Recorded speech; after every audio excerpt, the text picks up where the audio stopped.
AI is incredible. It can teach you how to fry an egg and even write a poem, pirate style. Yarr! But it knows nothing about your work. Slackbot is different. It doesn't just know the facts. It knows your schedule. It can turn a brainstorm into a brief. And it doesn't need to be taught. Because Slackbot isn't just another AI. It's AI that knows your work as well as you do.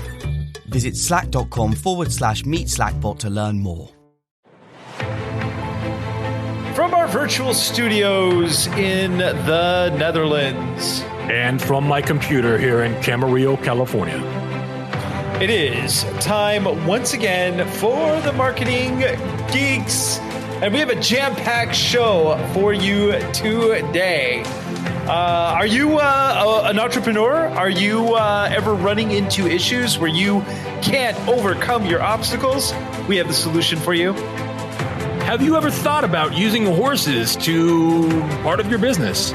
Well, oh my God, I'm so glad that you finished that sentence in a way that was good, because I wasn't sure where that was going. But yes, we are going to talk about entrepreneurship, overcoming obstacles, and horses. If you like horses and being an entrepreneur and challenging yourself, this is the show for you. If you like horses, you're going to love this episode, because our guest today is absolutely incredible. And with that, ladies and gentlemen, time once again for a fabulous episode of The Marketing Geeks. Marketing Geeks. Welcome to the show, everybody. We are so happy that you are here, all 7 of our listeners. But before we get into the meat of the show, we're going to pay some bills. So hang tight and we'll be right back. This episode is brought to you by Indeed. Stop waiting around for the perfect candidate. Instead, use Indeed sponsored jobs to find the right people with the right skills fast. It's a simple way to make sure your listing is the first candidates see. According to Indeed data, sponsored jobs have 4 times more applicants than non-sponsored jobs. So go build your dream team today with Indeed. Get a $75 sponsored job credit at Indeed.com/podcast. Terms and conditions apply. All right. Well, I am excited about this next guest. This is someone who is an entrepreneur, a speaker, and an income growth expert specializing in helping women grow their businesses to multiple 6 figures and beyond. And she's also a host of Living Forward TV, an online show designed to educate entrepreneurs on how to make big leaps in their income quickly. And she's also a big horse geek, and which I think is really amazing. And I want to get into that. And so without further ado, we would like to introduce Nafissa Shireen. Ladies and gentlemen, hello. Hello. Thank you for having me on today. Yeah, super cool, super cool. I'm really stoked about it. Now, you have a really interesting story. So why don't you give us a kind of the short version of like how you ended up doing what you're doing? How I ended up doing what I was doing? Well, I had a long career in corporate. I worked in accounting and business development. I worked in the mining industry, actually. And I actually geeked out on that because I actually loved it. It was a lot of fun until it wasn't. And then one day when I couldn't take it anymore, I just kind of quit my job over a donaire. Like I threw the donaire at the cupboard and said, I'm done, I'm out of here. And I left behind a 20-year career. But during that time, I had worked with coaches to help me develop my career because I had a very successful career. I'd made it to the top in a man's world. I was vice president of a mining company. And you were a miner. You weren't like in there with the pick. No, I only went underground once, and it was not good. We had investors there, and I had a panic attack. So no, not good. No, but I would go out to the camps and work sites and stay out of the mines. But when I left, my whole career, the part I enjoyed the most was developing people. Even though I had a very left-brain career, I really enjoyed developing people. And so when I left, my own coach kind of said, hey, did you maybe think about something a little different than going back into another mining job? And that's how I wound up building my own business and doing what I'm doing. Not just because it was something I thought I could make money at. I actually didn't think I could make money at coaching when I did it. I thought it would be like a little side job. I did it because I loved it, because of what happened for me when I had a coach. And I believed in it really strongly, and because it changed my life. I went from 5 figures to near 7 figures just working with a coach in corporate, which people don't think is possible. So that's why I love coaching and why I became one. That's pretty incredible. And so, you said that you work primarily with women. I think that women definitely need help. And as you said, it's a man's world. Do you find that to be shifting nowadays? I mean, what's the climate like, especially for women in the workplace nowadays? It's really funny because I was just interviewed on a couple of radio spots about this. In Canada, it's trending that less than 50% of boardrooms have women in them, and only 20%, I think, have more than one woman on the board. But I believe the shift has to happen with women, because it's not like men are out there saying, let's keep women out of the boardroom. It might be an unconscious bias. At the same time, women buy into that bias, and so they're not putting themselves out there. And that can translate whether you have your own business, you work for somebody else. If you believe that you don't have the chances, or you don't have access to capital, or you're not as powerful, or you won't be taken as seriously, doesn't matter if you're an entrepreneur or a corporate executive, you're not going to create the results for yourself in your life. And so I firmly believe it all starts on the inside. There's definitely bias out there, but if the bias was 100% fact, we wouldn't see women succeeding, and we do see women succeeding. So what's the difference? So what do you think you learned in the mining industry? Now, what type of mining were you into? Gold mining. Gold mining. Well, that's pretty cool. That's a kind of a cool metaphor as well here. Yes. Yeah. So as a gold miner, or running as a executive in the gold mining industry, what did you learn there that applies to coaching now? And like what lessons have helped you kind of succeed in a man's world, or like get into the boardroom, get into those head spots? Like what would you say? There'd be 2 things. I think the first one primarily is, it doesn't matter how smart you are, how good you are, or how talented you are, how educated you are. Skills are one thing, but it's the emotional skills and how you show up and who you're being and how you interact with other people makes all the difference. Corporately and entrepreneurially, it's you need to be 2 different people. In the corporate world, you need to be seeking consensus, getting other people's opinions, getting buy-in from about 30 people to have your idea go forward, or it'll be squashed. As an entrepreneur, you have to have the courage to just go do what you want. So that was a bit of unlearning, but the key point was it's all about who you were being. The second thing, I think the other really important thing I learned from mining specifically is nothing's going to go how you planned it. Nothing. You can plan forever, which they do, and then when you actually come to implement, it's not even going to remotely look like what you planned, and you have to be able to adapt in real time.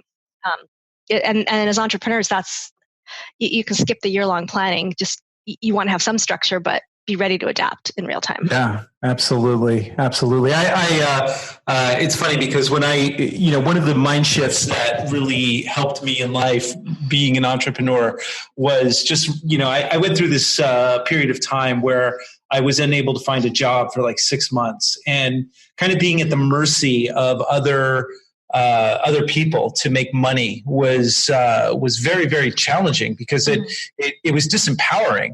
But once I really started my own business, to have that shift of saying, well, there's money out there, it's sitting on tables, I just have to go get it. And it doesn't matter that there's a no here, there'll be a yes as long as I keep knocking on doors.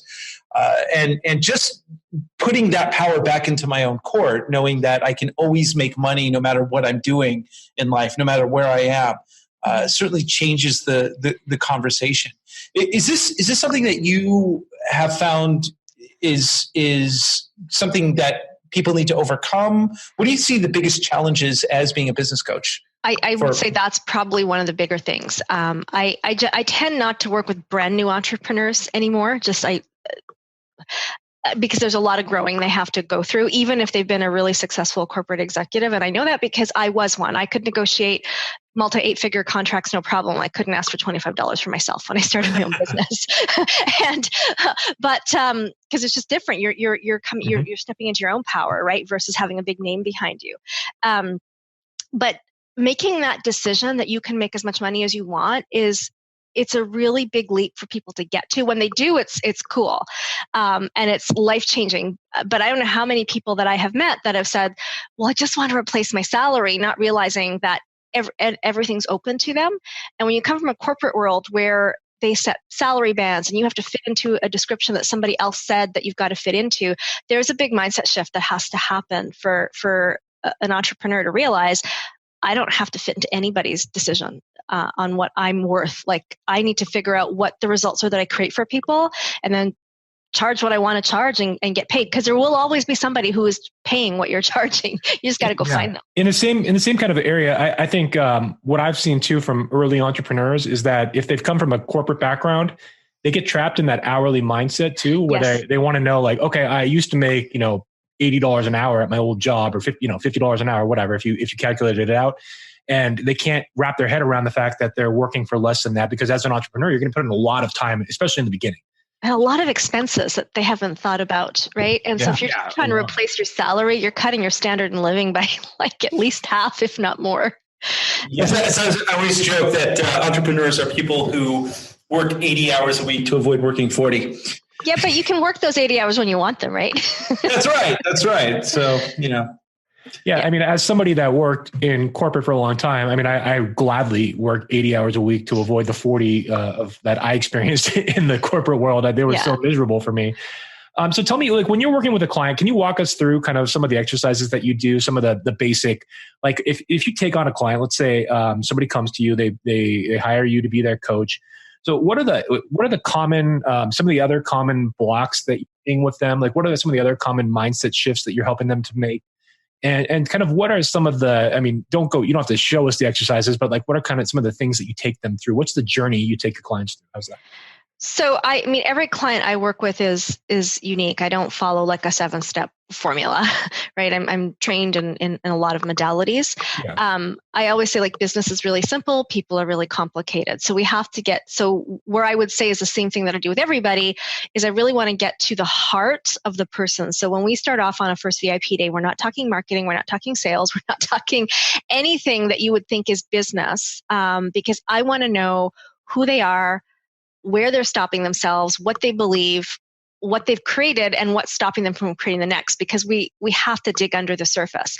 And so there's different exercises that I can take them through. I mean, there's hundreds with all the things I've trained in, but it really depends on the person. And usually I find that I love to always try to get to the truth of what's going on. I think this is the most profound, is when somebody comes with a problem, it's always a symptom. If they don't have enough money, then we dig deeper. Why is that? Well, I don't have enough clients. Why is that? Well, I don't have enough leads. Well, why is that? We keep digging. Like, somewhere we're going to get to a belief. I mean, sure, like if somebody's doing a launch or something and something's not working, you have to look at all your metrics and your marketing and everything that's not working. But if you are repeating the same pattern over and over and over and over again, there's something deeper going on.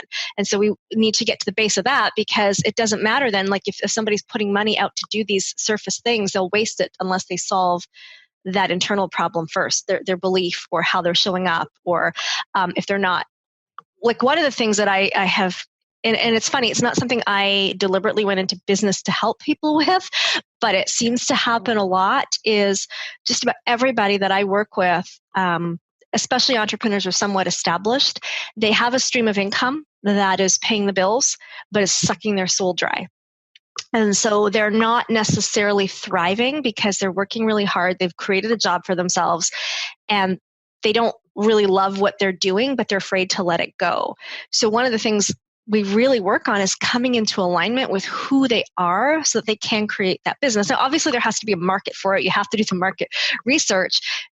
But generally, it's just about how you package and tweak it to get it right. You have to, if they're not fully in alignment, they're not going to be creating what they want, because it's going to feel like a prison sentence. And so that was unexpected, but that's I would say probably the biggest thing we work with. And then it's those next steps. Like, what are the boundaries they need to put in place? What are the fears they have? And I find most people have one of three core fears of, either being unlovable, unworthy, or unsafe. So we get to the core of that to help them work forward. Like one of the simplest things you can do to make money is pick up the phone and talk to somebody. And nobody wants to do that, Yeah. right? Nobody wants to do that, even though they could make a sale. So we got to get to the bottom of what that is. So there's a lot of just really finding out what's driving that person. I would say would be the core piece, and then we adapt to what they need. So exercises, there's a lot of NLP work that I do and mind shift work. Nice. I do muscle testing to really help them understand what's going on at a subconscious level. Okay. Then we do whole brain exercises to help them come into alignment. So we bring the body into the mind work.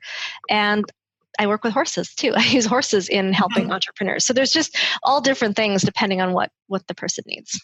I definitely want to get into horse therapy here in a second, because that's really fascinating to me. But one of the things that you touched on that I'd love to just find out kind of where you're coming from with this is that there's large scale burnout that's happening with a lot of people. In fact, just today I was reading that the World Health Organization is now deeming burnout as a medical condition, right?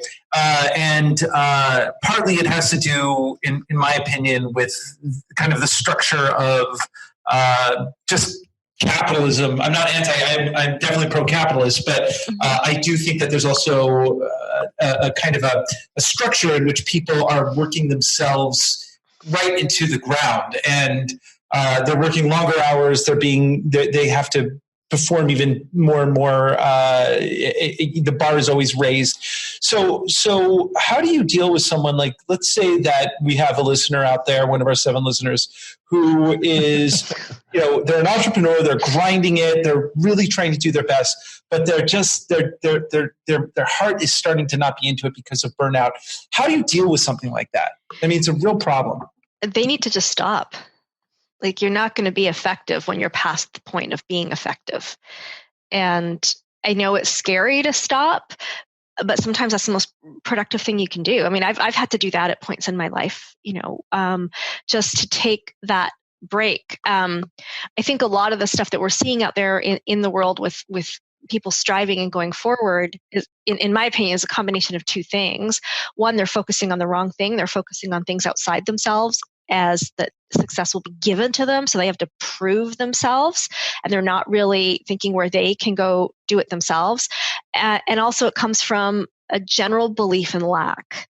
Now, I'm certainly not one of those people that believes you can just sit there and, have good thoughts and create everything you want by just thinking good, happy thoughts. You have to take action, but we want to be taking action in the right things. And if something's not making money in your business, quit doing it. And that's what I'll see, where people just keep doing the same thing over and over and over and over again, and it's not making money. If they just tweak this or tweak that, instead of maybe taking a 5-degree shift or doing something a little bit different. One of the things I was willing to do in the beginning was to do things I didn't want to do that brought cash in quickly, but I had to set boundaries on the time on that so they could develop what I wanted to do. Can you give us an example of like what that experience was like for you? Sure. So, one of the things was taking on mining contracts when I left the mining world, and I was done with it, just to do part-time accounting work. I did this one particular thing that I hated every minute of it, but I needed to create a cash injection in my business, and it allowed me to just work on it 2 days a week for about 3 months, and I made $30,000 at it. And it helped me tremendously. And that was helping. I'm in Canada, so we have a tax here called GST. This company had been disallowed, I think, like $1 million worth of GST. I took it on to help them get it back. I probably should have charged them more when I think about it. They got over $1 million back for my 30 grand. But at the time, it wasn't work that wasn't my sole purpose work. It wasn't something I wanted to do. Now, I'm not advocating going out and slaving over things you don't like to do, but this was a temporary 3-month contract that allowed me to put some cash into my business. And then in my business, I could focus on the things I needed to do, like developing my programs. Because when you're, like, as a coach, when you're developing programs, you're not selling your programs. And that's a big fear I see a lot of entrepreneurs have, especially coaches. They don't go out and sell because they don't know what to sell. So I was able to take a few months and not have that pressure of income, so I could create what I needed. And then, And then when I was done with that, I was done with anything to do with accounting because it was a horrible job, but I got them their $1 million back. What percentage would you say, if you had to give it like a percentage, what percentage would you say is mindset versus, pure action taking? If you were to think about this in terms of that, I don't know if you've ever thought about it in terms of percentages, but could you assign something like that? If you were going to say like what percent is like mindset as an entrepreneur versus the action that you have to take? So that I feel like mindset is 80%, action and strategy is the next 20% in terms of importance. But you can't just be putting good thoughts into your mind for 80% of the time. You need to be taking action 100% of the time, if that makes any sense. But I think a lot of times we're going to look at, well, what's my next strategy, or what's the next thing I need to do? What are the Facebook ads I should do? And we're not actually looking at the core issue. So all the systems in the world don't work if you're not willing to do it or you're not doing the work. So we have to get our mind and our thinking and our beliefs straight in line. So that those actual actions, we take them 100%. We don't hold back. We don't change our copy because we're worried somebody's going to be offended by it. Like people do that all the time, right? This is perfect. No, somebody's going to be upset, right? And we take a word out or something, right? But maybe that word is what's going to attract your right people, but you've got to be confident doing that. I mean, I know the first 4 or 5 years, I was so vanilla because I didn't want to offend anybody. Yeah. Now I don't care. Yeah, we talk about that. Part of finding your niche is to just kind of really have your own voice, and it doesn't. In fact, in large corporations, you see them really making controversial stands on several different types of subjects that would normally kill a business. Now it's kind of par for the course. People want to be behind a business that stands for something, and this is Justin and I have talked about the nature of telling your story as a business or a coach. You have an interesting story yourself, and one of the things that you mentioned is when you changed your story, you changed your life. Can you talk about a little bit about how we tell ourselves stories and what that process was for you and kind of your philosophy around that? And what part of you is offensive too? I want to know that part too. What part of me is offensive? I worked on mind sites for 10 years. Come on. I have no political correctness filter. Okay, so when I see things, I'm like, that doesn't offend me in any way, shape, or form. But I think for me, a lot of my story, where I start to change that, I didn't realize I was doing it while I was doing it because I had no experience, I had no education, I had no resources, and that I was working in the corporate world.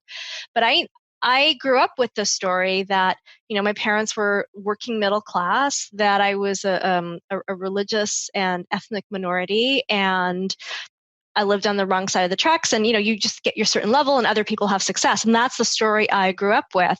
And even in my corporate days, and I'm not going to say it's perfectly healed, because what the stories we carry are, they come at a cellular level and they carry with us, can still be there. Oh, it's someone else is going to do it more than me. And that was something I grew up with all the time. I had to realize that I could actually change that story by changing my opinion about it and deciding why not me? We just recently bought a ranch here just outside of Vancouver, and Vancouver's not exactly one of the cheapest places to buy property. You get your tiny little postage stamp for incredible amounts of money. So buying an acreage was not something that I ever thought was possible. And the old me would have just thought that's not for me. But as I've progressed throughout my life, the story's changed into why not me and how me. Right. And that's the story I start to tell. I don't always get it perfect. And sometimes I'll still have my moments of, I don't know if I can do it. But I've not let that stop me. So throughout my life, it's always been about just, why not me? Why not me? Why not me? And changing that story. And that's something that I feel, and it's part of my passion for why I do what I do, because when I was 20 years old, by all accounts, I had reached the maximum of my potential back in Montreal, working for my dad, and I refused to accept that. And so I know that if somebody really wants something, they can make it happen, because I did it. I overcame all of that. When I've done a few of these interviews about women in the boardroom, some of the radio hosts are asking me, well, what should the government do? I'm like, I said, listen, there's no way you would ever have me sit on a board or sit on an executive team if I was a token woman put there by the board, by the government. It's not going to happen. Women have to go out and not pay attention to those boundaries and things they see and just forget that they're a minority or oppressed or whatever and just focus on what they can do. And that's really what's changed my story. I don't have it perfect. I still fall flat on my face from time to time. And I did literally fall flat on my face last year and got seriously injured. So, is that off the horse? No, I was just walking. Oh, wow. Okay. Fell on concrete. But we can get stopped in our tracks, but we have to just make the decision that we're just like, that's what my company Living Forward's about, is like, as long as you're going forward, you're going to keep progressing. So that's kind of long-winded, but that's what I'd say is what got me. I've studied NLP, and I've totally taken on the same belief system that, we're responsible for what happens to us. Our outside circumstances are our outside circumstances. We don't have control over them. We have to kind of make do with what's there. And I know that you could take this point to a certain level that can become controversial if if people have external circumstances that are, people have external circumstances that can be traumatic and things like that. But ultimately, if we can kind of reframe our own stories and use them as a form of empowerment, I found that that's the ultimate way to kind of bring about change. Is that kind of what that's kind of what you're describing, in my opinion. Is that accurate? Like kind of what I'm saying there? I would agree with you 100%. I mean, there's a lot of things we can't control, but there's a lot of things we can. And if we decide not to control the things we can control because of something we can't control, we are only hurting ourselves. Yes, we can vote, but we can't necessarily control who the government is if other people voted in or they make policies, or we can't necessarily control if there's a bias in the marketplace, or if we have a sick family member. We can't control that.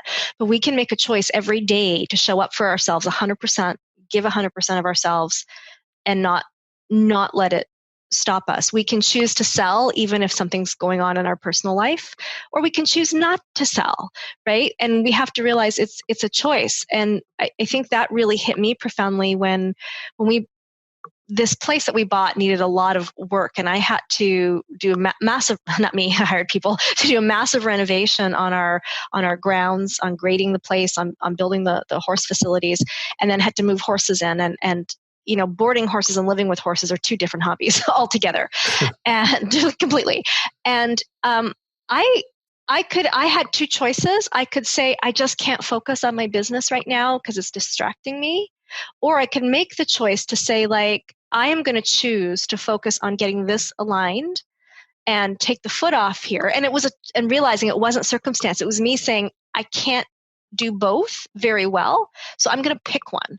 And I picked for 2 months to focus on completing the renovation, moving the horses in, and then coming back to my business. And did that set me back a little bit? Of course it did. But I never blamed circumstance. Or I could have done the other thing and delayed the horses moving in and continued. So realizing that, sometimes not everything can happen at once. However, we're always at choice. Yeah. And when we choose to do something, it's so much more empowering. And I think personally, it's really cool that I can build a life and business where I can choose to just not market or take new clients on at the moment and then resume it later. That is very, very cool. You've gotten to that point. Now, was there a point in your journey where, because you talked about, transitioning from being a gold miner to an entrepreneur, was there a point when you realized that this is going to work? Was there like a turning point in your journey where you're like, wow, this is actually going to work? And if that was, what was the thing that you discovered in business that kind of let you know that you were going to have success? I'd like to hear that. Okay, so that's such a funny question because how many days it's going to work, it's not going to work, it's going to work, it's not going to work is the regular roller coaster. But I think the time it really happened was, and this probably sounds like any cliche story. It was about 4 years ago. My back was up against the wall. I only had one client looking like she was going to renew. At the time, my husband said, like, you don't need to do this. We were in our other house. It was paid for. It was just come and work for me. And I was like, that is not going to happen. And I thought, I am going to make this business work. So I did the thing I didn't want to do. I got on the phone And between Christmas and New Year's, I sold 6 figures.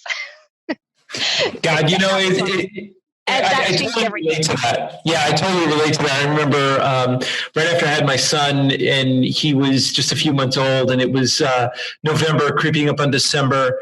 I was already late, like a week in rent, and I had no money coming in. I had like $5 in the bank, and it was kind of like that moment where I had to go, well, you know, this ain't no joke. I gotta close something. Yeah. And actually, Justin and I, at one point, we got on. We were both in the same boat, so we just picked up the phone and we just made calls until we closed something. And you know, it really is. If you're hungry enough, you can move mountains. You really can. And so it's cool that you were able to overcome all that.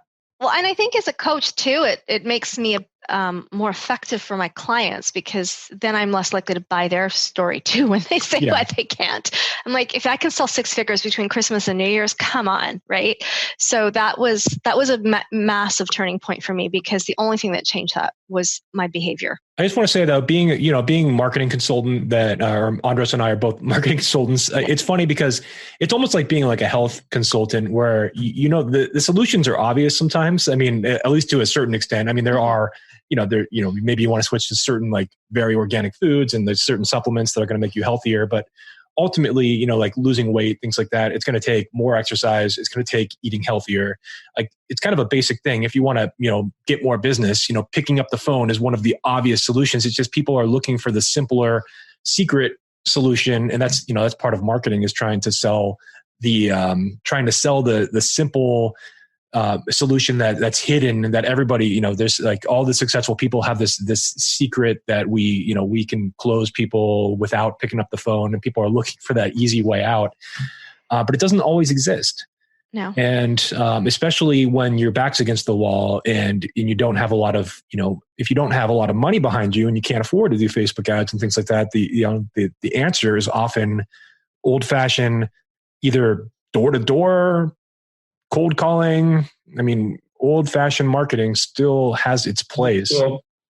So let me switch gears a little bit here, because I'm curious about, you set up this successful coaching career. So, as far as like the beginning stages of your business, what were the types of things that you did initially to market yourself, to get your name out there, to really kind of boost your career to a certain point? Like, how did you get to the point that you are now? So initially, I wouldn't call it successful. I love to brag that I had a 6-figure year my first year, except it was in reverse.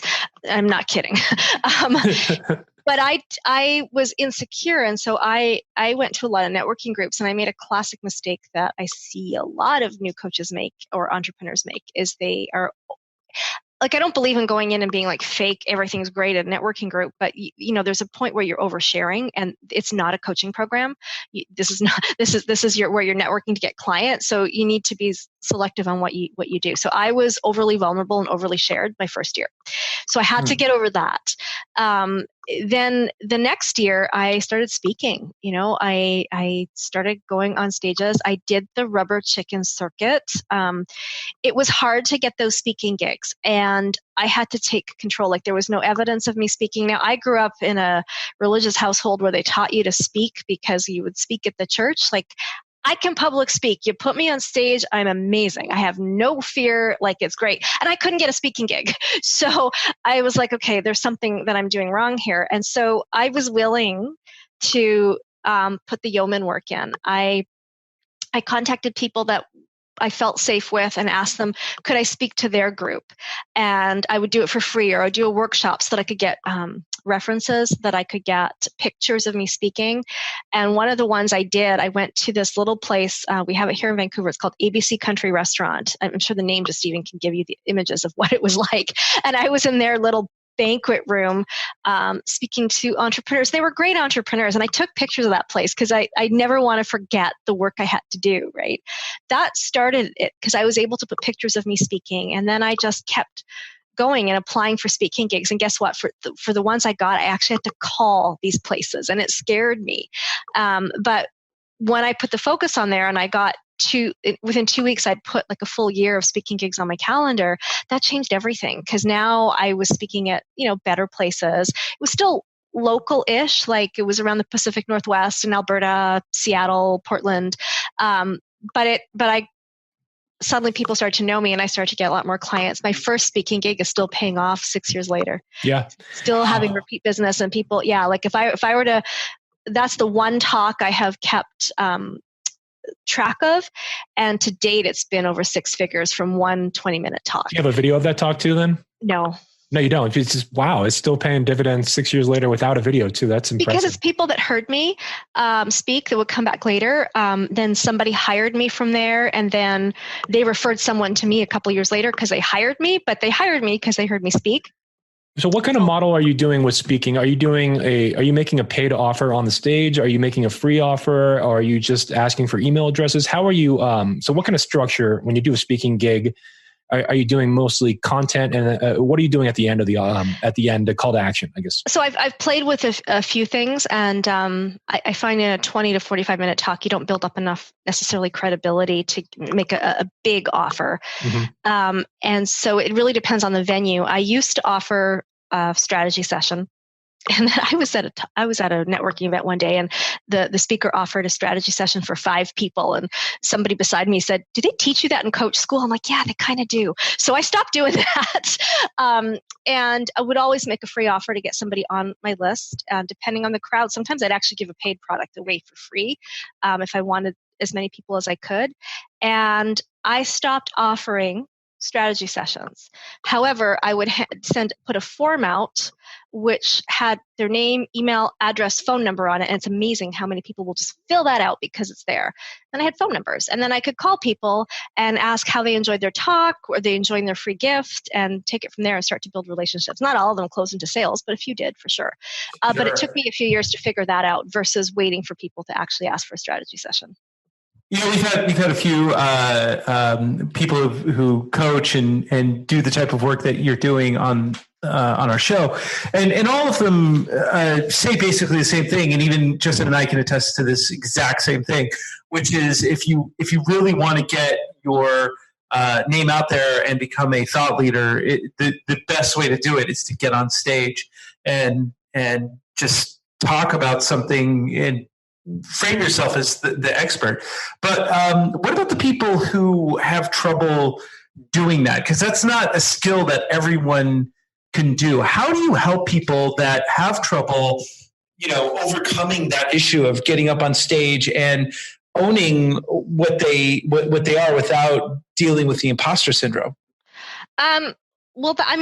When I work with people, we do a lot of work on belief. So there could be a basic core belief. However, speaking is also a skill, and that's out of my wheelhouse to teach people that. So I would definitely refer them out. I've hired voice coaches and speaking coaches and presence coaches, even though I was trained as a public speaker from growing up, because it is a little bit different. And I think that's something that I would recommend people invest in. And it's not a long-term coaching thing. And it's a really interesting thing to go through when you work with a voice. And I'm not talking somebody's going to teach you how to speak to sell. There's a lot of that out there. I'm talking about a voice and presence coach that will teach you how to use your body, how to use your voice, how not to have a vocal fry. Like, they give you some of the exercises that like a theater or singing coach would. It's a total trip because you have to be so vulnerable when you do that. They teach you breathing exercises. So that's not something I would necessarily help someone with, but I certainly have people I'd refer them to, and I'd recommend that if they were scared, because it will change your life if you can do that. So now you've kind of established yourself. You're going around. You're doing a lot of speaking gigs. Now in 2019, now that we're in 2019, and I imagine you're establishing your personal brand more and more. So what else are you doing to establish your personal brand? I know that you mentioned before we got on the call that you have a YouTube channel. Yeah. Are you blogging as well? Are you creating video content? I know you're doing podcast interviews like the one you're on right now. Yes. What else are you doing? Tell us kind of your strategy for branding yourself. I own a farm and a ranch right now, so getting out on the speaking circuit physically is not as easy as it used to be when you have 5 horses that need being taken care of. So I'm doing a lot more online. Now, my YouTube channel, it's it's a really small channel, but I would say it's responsible for 75% of my business. And if anybody's listening, it's not, the metrics are important, but dollars matter more. And so how many subscribers? Last I checked is like 790. It's okay, under 1,000. Small. Cool. It's really small. And I have either had clients come to me who've been on my list forever, and one video kind of pushed them over the edge to work with me. And I've had clients that like knew nothing about me, watched a video, got an opt-in, watched a webinar, bought a program, and then bought like a 5-figure program. So it's worked both ways. When I first started my YouTube channel, I didn't know what I was doing. I was just putting whatever I wanted out there. And of course, nobody found me. And so like marketing stuff is important, right? I had no idea about keywords or research or anything. I just had stuff to say. And then I started to learn about how YouTube worked. And so it's been a bit of a slow grind, because sometimes the things that I will talk about in my videos, my ideal clients really resonate with, but they might not be doing a Google search for it. So like, for example, I have a video on, how to avoid coffee dates because they're a waste of time, but nobody's Googling that. But I think we've all been there where someone wants to go grab coffee with us, right? So that has had the most emails, personal messages about how it affected them, but it's not like being searched. So as I'm learning, and I'm not going to by any means call myself a YouTube expert, I've worked with coaches on that to help me. We have a 2-tier approach in my business that we do out of every 4 videos. So let's just say a month is 4. We'll do 3 that follow the YouTube formula with keywords and scripts and searchable content, which honestly isn't that exciting to me. Like, I mean, how many ways can you talk about the same thing and make it searchable? But it's important. And then we'll do 1 video that's a little more produced or a little more conversational that's meant for the people already in my world. So, and usually those don't get a lot of views, but those get a little bit more results. So that's my primary marketing tool now. I'm doing podcasts. I make a point to be very strategic about my travel, to go out and market and talk to people. Obviously, you guys have probably figured out I'm a big fan of personal connection. Like I'm online, but I don't have an online business, if that makes sense. Like I'm more online network versus online market. And then I meet people and I continue conversations with them. So my business is still I've grown a multi-6-figure business very organically. We're getting now where we're starting, I'm 7 years in, we're about to start a funnel. It's taken me that long. Are you running any paid traffic then? Are you running any Facebook ads, YouTube ads, anything like that? Not really. I mean, occasionally we'll do like a Facebook ad just for awareness or something, but it's not something I've really done. And I know it's something we're going to expand on, but it's been about really, I mean, I've been doing it the old fashioned way. And a couple more questions here. I want to know two things. Number one is, do you have an email list, and how often are you emailing, and how much is that part of your business? And then number 2 is, have you ever taken on like workshops and seminars and done that model and made a paid offer from the stage that way? So I just want to hear your answers to that. Sure. I do have an email list. And I email them at least once a week because we email our YouTube videos out to them every week. Other times I will have other blog style articles or just give value. And we do offers to the list for sure. I have a couple of digital products that occasionally will offer to the list. So I am nurturing that list constantly. And in terms of workshops and stuff, I've only done a couple of paid offers from the stage. But I would say, like, for me, I maybe didn't necessarily choose the right stages. That's just, if my own coach is listening to this, he'll be saying, yeah, I've been telling you need to get on other stages. Wait, you've never run your own event though? Have you ever run your own event is what I mean too? Yeah, I've had one event a few years ago, and I do small retreats myself for my own clients. Like I'm doing one here at my ranch with the horses in July. And so, but those are more retreats. And so I wouldn't do an offer from the stage there, or that's a stage. I mean, from the stable, stage at my own ranch. But I definitely set it up to have points to be able to connect with people afterwards. So we have calls afterwards. They're invited to my client mastermind, and so while I'm fulfilling, I'm still marketing, and then the goal is to have a couple of them enroll. So that's kind of how I do it for my own events, because they're usually quite small, and then we try to get a couple of new people in them, and then clients that way. So if somebody was just starting out, right, and they were thinking about kind of doing what you're doing, which is, leaving their job and just developing this type of career, what are some things that you would tell them to do, and what would you tell them not to do based on some of the things that you ran into, some of the mistakes that you made along the way? No coffee dates. No. For a full year, I drove all over town and got one client from it. It wasn't worth it. So this is going to maybe sound a little controversial, but if you are still working, get yourself a proper line of credit so that you don't, because there are going to be things that you need to borrow money for. And if you doing it on a credit card is really expensive. Like, just get it when you don't need it. Hopefully you don't ever need it, but if you do, then you have some low cost capital you can access. There's my accounting speaking right now. Where were you when I needed you a couple years ago? But that's one of the things you can do. The second thing is I would recommend, and I'm not trying to sound self-serving here, but find a mentor that you trust and can work with, and make sure it's a stretch. Like, don't make sure it's affordable, make sure it's the right mentor for you, and then listen to what they tell you, because otherwise, the mistake I made is I bought every single thing out there, and they're all good programs, but you can't do them all at once. And so, an experienced mentor could have helped me maybe make the right decisions when, like, sometimes I'll recommend my clients go buy a certain program for them, right? Because I don't care if they go buy someone else's stuff. I'm secure in that. But somebody who kind of knew, like, okay, well, what do you need right now, right? That would have helped me along. Because if you buy everything, you're going to be caught behind the computer and you're not out selling, you're not out marketing, you're being a perpetual student. I come from a seminar background. I used to work behind the scenes for a couple, 6-figure or 7-figure seminar leaders. And I can tell you that there are people that come that are just like seminar junkies. They just go in there, they go to like all these different seminars. They're constantly buying programs. So, it's almost like an addiction for some people that come to these programs and they just keep buying and buying and buying. So I get it. And I'm not trying to bash programs, because some of them are so good and they've made such an impact in my business. And when I finally started doing them one at a time, it made a difference. So recognizing that being behind your computer and going through a course, or being behind your computer and writing that email, or just staying behind your computer can feel like you've done a day's work. But at the end of the day, if the money's not coming in, something has to shift. Those things are important, and there's more important things too that have to happen that haven't come into your business. So I would say the biggest mistake I made was I focused on process, not sales in the beginning. And you got to flip that around. My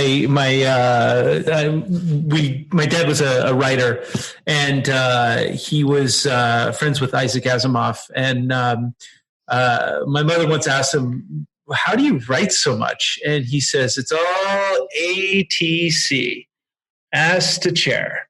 So it's kind of the same sort of thing where you gotta always be, as you mentioned earlier, driving yourself forward, like making sure that you're moving forward even if you don't feel like it. And so how do you tell someone, and I deal with this myself on a regular basis, like when you are in the process of knowing that you need to be making the calls or something, and you're hitting resistance, what would be some recommendations that you would give somebody just to quickly overcome those sort of blocks that they may be challenged with at that particular moment? So in the moment, obviously, it's an ongoing journey to overcome that. But in the moment, there's things like look at your accomplishments, be comfortable in what you value, or like value what you've done. And also write your goals out again, like what you want to achieve. And the question that would help me a lot, and it's like some days the answer would be the wrong one, but most of the days it helped me get through, where I would ask myself, is it more important to me to not hear no than it is for me to achieve what I want to do? And that was a question that would just wake me up. It didn't necessarily take the fear away, but it was a reality check. And when we can ask ourselves those honest questions, and we have to realize you're going to hear more no than yes in everything, right? But as you start to do it and you start to create results, you start to create a new belief. I was just talking with a client this morning. I've given all of my clients a 100 call challenge. They all have to make 100 calls in the next 4 months. And I'm thinking I was going to do it in 2 months, but I gave them 4 months. And she said, everybody I talk to, I sell something to. This works. So now she's liking it, right? But I have another client who hasn't started yet. So there's a little bit of work I got to do with her to help her just get past that first hump. So it's different for every person, but I think it's really focusing on what you want and knowing that phone or that iPhone or whatever it is sitting there is what's the only thing in between you and what you want to create. And so focus on your purpose. I wanted to ask a question about structuring your content, also like structuring your programs, because we've talked to a number of guests on the show, and how much of that are you surveying your audience much, or are you how do you create your programs? How do you decide what goes into something, or is that kind of intuitive when you meet with a client? Are you just sitting with one-on-one? Does that make sense? Yeah, and this is something that stumped me for the longest time. And I think having come from a corporate background where everything was different all the time, I had a hard time with the program concept myself, even though I was in programs that were really helpful to me. And so I work more intuitively with my clients. My programs are structured in the sense of how we set up the type of calls we do.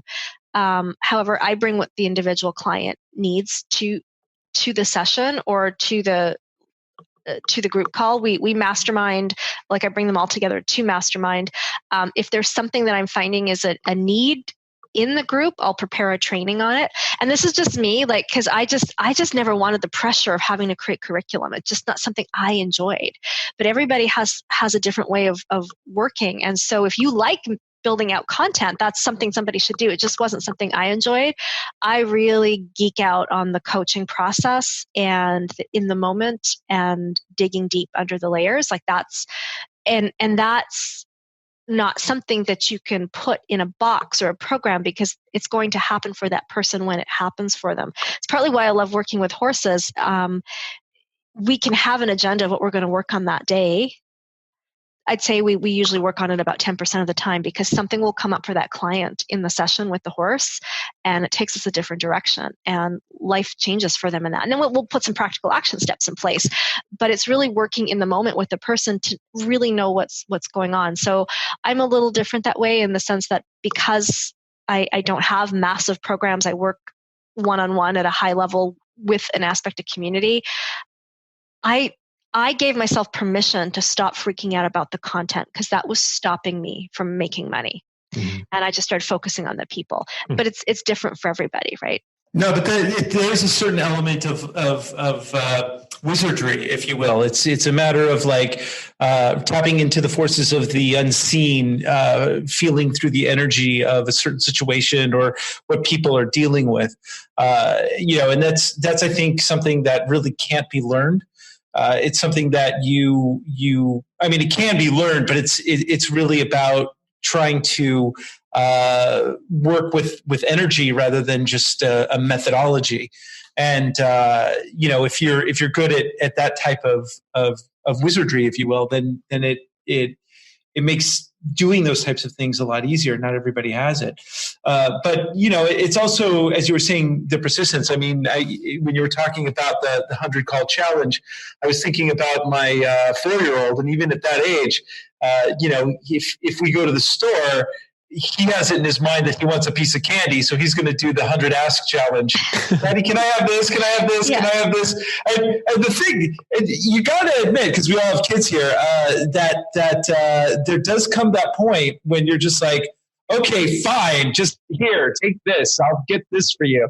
And they did it, right? They were able to overcome that objection enough times. They don't have that thing of just oh God, what am I going to do today? I can't make this call. There's just, what if Daddy says no? What if Daddy says no? Yeah. They don't care. No. Yeah, exactly. They just keep asking the same damn questions.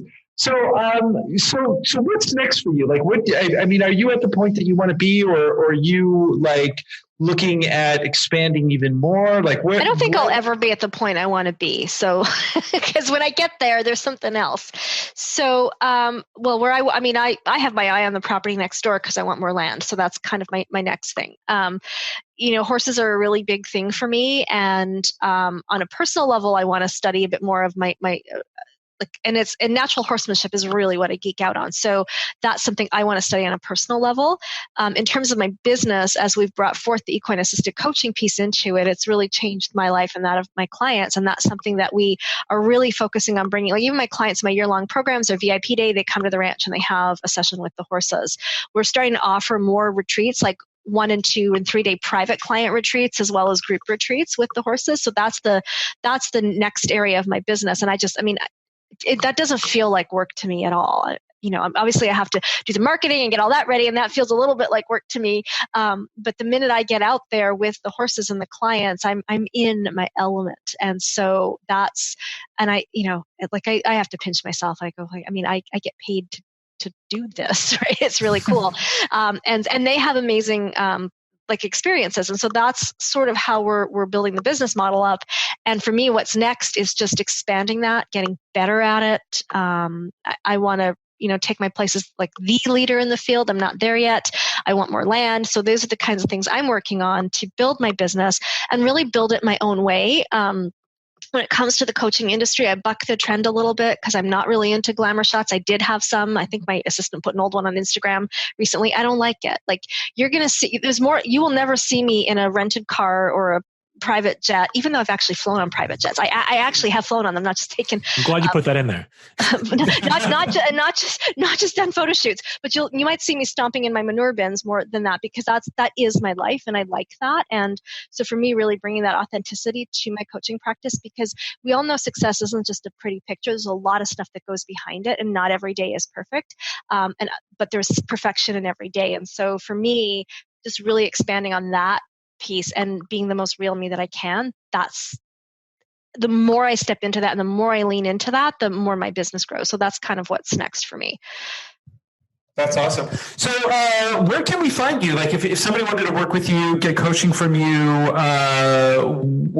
check in with your YouTube channel, where can we find you? 2 places, my website, nafissashireen.com, and my YouTube channel is just my name, Nafissa Shireen, as well. And we'll have that in the show notes. So so you don't have to try to spell it on your own. We'll have it in the show notes. Perfect. Yeah, great. Well, anything else what are you most geeky about at this particular space in your life? What am I most geeky about? Oh man, it would be natural horse care. I buck the trend even in the equestrian industry. I geek out on the energy of horses and how to look after them and learning all I can. And that's probably because I've only started living with them for the last 7 months. So it's a new learning curve for me and I love it. So in a quick, I know we're running out of time here, but like a quick sentence, where does your background come with horses, and like, how did you get into equine therapy or equine therapy? Like, where did that come from? Accidental. Okay. I grew up trail riding horses, and then eventually I started to lease my own, and then I got my own horse and I shared him with somebody. He was too much horse for me, and then she got her own horse, and then I was stuck with him. So I made the decision to really lean into it and overcome a lot of my own fears. And I started to really geek out on horses. I started to study natural horsemanship. I was feeling a divide because I really love coaching and I geek out on coaching, and that's what I love to do. And I felt like there was these 2 different things. And then my own coach said, well, like, are you choosing between them? And that just snapped it all together one day for me to realize I could bring it together, because there is a field like that. And when I recognized how much the horses have changed my life to stretch and to grow and to, do things I couldn't ever imagine. It wasn't one of those things that I did because I thought I could make money at it. It was something I did together because I so profoundly believe in it, having experienced it firsthand. And and when it all came together, it was like, yeah, this is it. So, yeah. There you have it. That's so awesome. With that, I will leave you with a joke. So a horse walks into a bar and says to the bartender, hello, I was wondering if you're hiring, because I need a job. And the bartender looks at him and he says, buddy, why don't you just try the circus down the street? The horse looks at him for a long time and says, Why would the circus need a bartender? Because the bartending is a bartending horse. But with that, ladies and gentlemen, And with that, Thank you, Nafissa Shireen, for being with us today. That was amazing. I am inspired. great interview. I mean, I think for those of you wondering how to get a fast start on your business, pick up the phone. I like that. Pick up the phone. Yeah. Put some Just action. pick up the phone. Ask the chair. Just do it. Just What was do it. ATC, is that what it was? ATC? ATC, ask to chair. Pick up the phone. Make that call. I'm challenging each and every one of our 7 listeners. Go out and just make that call. Talk to that pretty girl, pretty guy, whatever is your thing. That pretty horse. And As whatever long you as the do, horse has consent. whatever you do, say no to coffee dates. Say no to coffee dates because the people are just being too cheap if they want to get a coffee. Take me to steak dinner. Don't take me to coffee. Yeah, that's right. Not only that, I don't know. I have no witty comeback, but Okay. next Lobster? week we have an amazing show. Do you want to be on the show? Do you have a problem that you need solved? Yeah, I do. Contact us. Iris will contact you directly. Yes, Iris Garrett, our scheduler, will contact you. So thank you from all of us here at Marketing Geeks.